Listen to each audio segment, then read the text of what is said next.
This boy is blessed with the power of magical origami, but he has to follow one strict rule. He must not stay out after sunset. Despite being extra careful, the boy eventually breaks the rule and puts his whole life at risk. On a dark, stormy night, this poor woman travels the sea to save her baby. She has special powers and uses them to break through the waves. Unfortunately, she doesn't notice the wave behind her and it washes her to the shore. The woman doesn't care about her injuries and rushes to check on her son. Luckily, he survived. They take shelter in a cave and spend several years there. As the baby grows up, he also develops unique powers. The woman names him Kubo and teaches him the art of origami. As she has grown old and weak, the boy takes the responsibility of bringing food on the table. Every morning, he visits the town and performs a street show to earn some money. As he plays the music, his origami puppets start to move by themselves. Others don't know about his powers and assume that it's just an illusion. Kubo uses the puppets to tell the story of a mighty samurai named Hanzo. His family was taken away and his army was destroyed by the evil Moon King. Hanzo traveled distant land in search of a magical armor suit, which is the only weapon that can defeat the Moon King. The armor was made of 3 pieces: the unbreakable sword, the impenetrable breastplate, and the invulnerable helmet. Before Hanzo could gather the armor, he was attacked by the Moon King. The two sworn enemies were face to face. Before Kubo can finish the story, the evening sets in. His mother strictly warned him to return to the cave before sunset, so he leaves the story incomplete and rushes towards the cave. After eating dinner, the mother tells Kubo the same story of the samurai.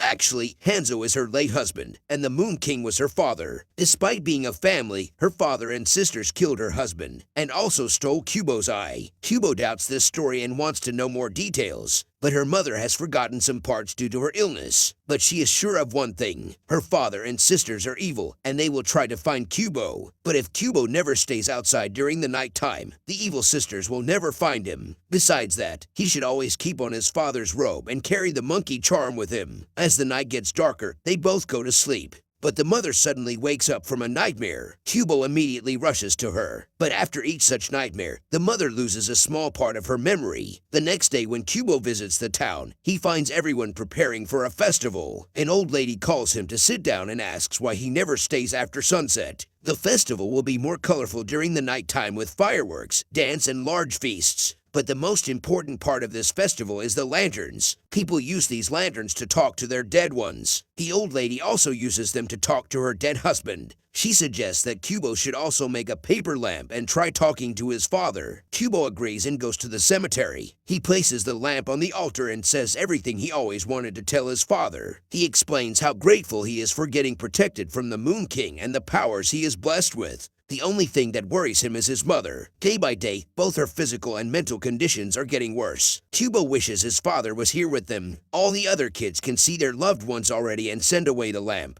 But Kubo doesn't get a single glimpse of his father. He breaks the lamp in anger but regrets his impatient behavior. Suddenly, he realizes that the sun is setting in already. Before he can return to the cave, 2 mysterious women start calling him. They are wearing scary masks and keep moving forward gradually. They talk really politely and feel grateful to finally meet Kubo. But all of a sudden, they start asking for his other eye because the Moon King wants it. Kubo gets really scared and runs to save himself. He reaches the town and asks people for help. The evil sisters don't leave so easily and bring storms to the poor town. Kubo turns towards the cave before he can reach there. The evil sisters attack him again. Luckily, his mother gets in the way. She uses all of her power to defend her son and gives him wings. He tells Kubo to fly away and find the magic armor. It's the only way to defeat the Moon King. Kubo gets lost in storms and falls unconscious. After several hours, he finally opens his eyes on a snowy mountain. The only one beside him right now is a giant talking monkey. Kubo starts looking for his mother, but the monkey says that the mother has died. Moreover, the town was completely burned down by his enemies. The monkey brought Kubo to the far lands, but they must keep moving as the enemy is not far away. Kubo rides the monkey and they reach a safe spot. Afterward, the monkey cooks some food and asks Kubo to eat it even if it tastes really bad. He must stay healthy to face his enemies. The monkey finally introduces herself and explains how Kubo's mother used the last bit of her strength to save Kubo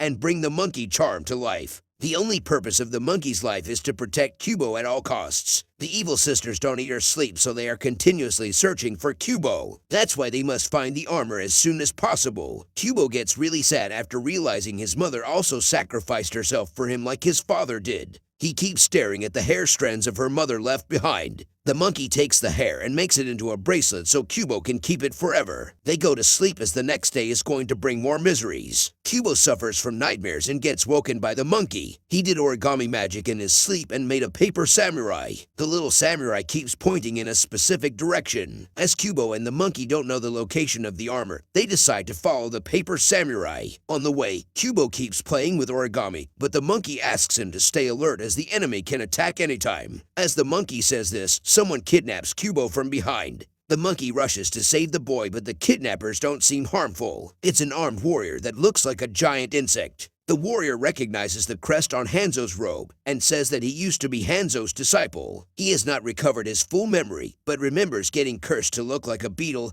and wander in the far lands. The beetle is really happy to see Kubo and wants to help him. Kubo is ready to accept this offer as their quest is really difficult and they might need assistance from a real warrior. But the monkey is doubtful of the beetle, so the talented warrior shows off his unbelievable archery skills. The monkey gets shocked and allows the beetle to join them, but she still keeps an eye on him all the time. The beetle is quite friendly, so Kubo immediately grows fond of him, but the monkey doesn't like it at all. The paper samurai keeps walking forward and jumps inside a hole. Kubo and others also follow the paper samurai who points at a giant hand. There's a sword stuck on the hand, which seems to be the unbreakable sword they are looking for. Kubo gets excited to see it, but the monkey asks him to be careful as it can be a trap. However, the beetle isn't afraid of anything and jumps on the giant hand to get the sword. The hand starts moving and gathers with other bones to form a giant skeleton. The beetle tries to use the sword, but it breaks into pieces. It is not the real one they needed. The actual unbreakable sword is stuck on the skeleton's head. Kubo and his two mates check all the swords one by one to find the unbreakable. The skeleton gets angry and attacks Kubo, but the beetle saves him by using his wings. He almost forgot that he can fly. Kubo jumps on the skeleton's head again and pulls out the right sword. As soon as he does that, the skeleton breaks down. Afterward, they continue their journey and reach the long lake. It's not possible to walk around it, so they have to swim through it. The monkey and the beetle start arguing over this matter because they all can't swim through the lake. The beetle asks the monkey to give some space to Kubo and stop being overprotective about him. Kubo is more capable than they think he is. The monkey refuses to believe that because Kubo is still a child, but her opinion changes when she sees what Kubo has made. He used his origami magic on leaves and created a giant ship. After getting on the ship, the beetle teaches Kubo archery, and they catch a lot of fish. After filling their tummies, Kubo starts telling his friends about his life. He never thought he would go on an adventure like this. All he knew was telling stories and looking after his mother. Hearing this, the beetle tells Kubo that he has always been a hero because living such a miserable life is not easy. As the night sets in, the lake gets hit by wild waves. Kubo must reach the shore as soon as possible, but before that, he has to pull out the impenetrable breastplate from the depth of water. The beetle volunteers for this task because he can hold his breath underwater. Kubo suddenly remembers a story his mother told him about the lake. She used to say that there's a garden of eyes which can look into your soul and reveal your secrets. The beetle doesn't take the warning seriously and jumps in the water. Meanwhile, Kubo and the monkey get attacked by one of the evil sisters. She threatens the monkey with stories of her victory against giant monsters. She never loses except that one time when Kubo's mother betrayed her and married a common guy. The monkey asks Kubo to go after the beetle while she keeps the evil sister distracted. Kubo reaches the deepest part of the lake and finds the impenetrable breastplate.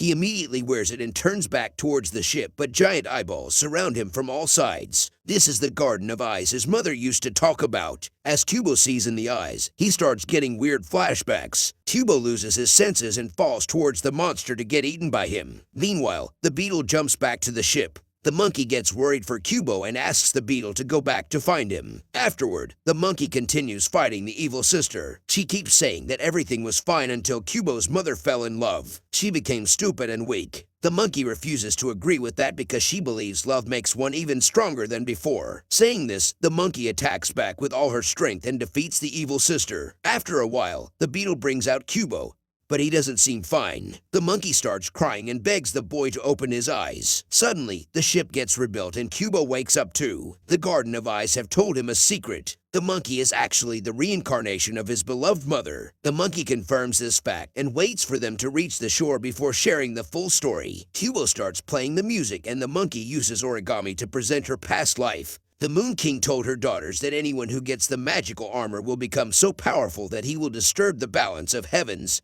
and earth. After killing several noble warriors, the sisters finally reached the Temple of Bones to kill Hanzo. Kubo's mother fought him for hours, but then he whispered something in her ears that changed her whole life. Hanzo said she was his real quest. She had traveled the whole world and seen numerous wonders, but nothing resembles the humanity that she saw in Hanzo's eyes. The warmth in his gaze made her fall in love. While trying to recognize his passion, she found her own. They secretly got married and gave birth to Kubo, but the Moon King learned about it, and his rage at the betrayal shook the heavens and earth. Hanzo and his army sacrificed themselves so Kubo and his mother could escape. The Moon King doesn't hate Kubo. He just wants him to become cold and blind to humanity just like the rest of the family. Kubo doesn't want to be like that, but he has to fight for his freedom. After Kubo goes to sleep, the beetle asks the monkey why she didn't reveal this truth before. The monkey takes a deep breath and confesses that the magic is temporary, and she will disappear soon. She didn't want Kubo to go through the same grief twice. Hearing this, the beetle gets sad, but he promises to take care of Kubo till his last breath. In the middle of night, Kubo starts having weird dreams. He sees an old man playing music just like he does. The old man seems really nice and wants to help Kubo in finding the last piece of the armor. It's hidden inside Hanzo's fortress. Kubo has to follow the sun and reach his birthplace. There he'll find the invulnerable helmet. As soon as Kubo opens his eyes, he wakes up the monkey and the beetle and tells them about his dream. They travel miles and finally reach Hanzo's fortress. It has been abandoned for years and looks nothing like before. There are several drawings that mark the places where the armor pieces can be found.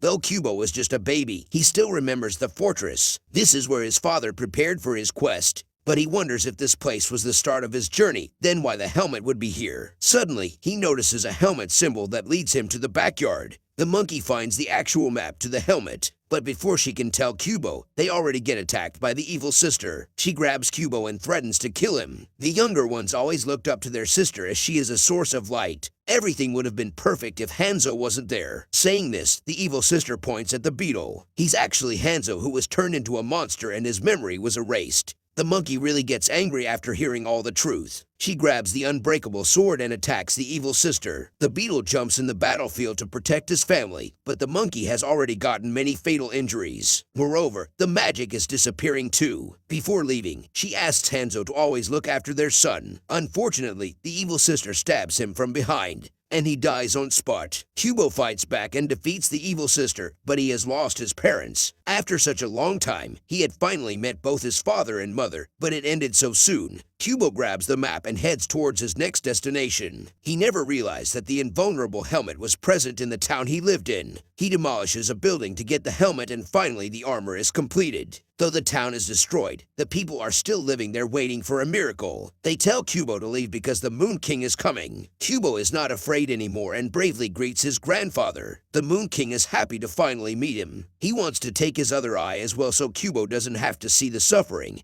and grief of other humans. He will become selfish and join his family in the heavens. Kubo refuses to accept this because his real family has already died. He doesn't want to be an immortal living in the heavens because Kubo believes that every story deserves to have an end, and he will end his story by killing the Moon King. Hearing this, the Moon King smiles and agrees to fight. But unlike a mortal samurai, the Moon King turns into a giant flying monster. Kubo doesn't get scared and runs forward to face the evil. The Moon King easily defeats him and tells Kubo to feel the suffering and pain that humans have to go through. Kubo still doesn't give up and decides to use something more powerful than the magical armor. It's the memories of his family. Kubo repairs his shamisen with his mother's hair, his father's bowstring, and finally a strand of his own hair as well. He looks directly in the eyes of the Moon King and says that he's not leaving the earth despite the horrible things in it, because there's something more beautiful down here which his parents saw and he wants to see it too. Though he has lost his loved ones, they are still in his memories and they are stronger than any magic in the world. Saying this, Kubo plays a beat and welcomes the souls of the dead ones. The citizens also come forward to stand beside Kubo, and they become so strong that the Moon King can't hurt them anymore. He turns back to his human form, but all of his memories have been erased. Kubo decides to create a better memory for his grandfather and tells him that he's one of the sweetest and kindest old men in this town. The citizens also join the conversation and tell random stories about the kindness of the Moon King. Though they all are lies, it will help him become a better person. Moreover, Kubo will get a family member to live with. Later that night, Kubo places 2 lamps on the altar to meet his parents. He says a warm goodbye to their souls and finally puts an end to his story.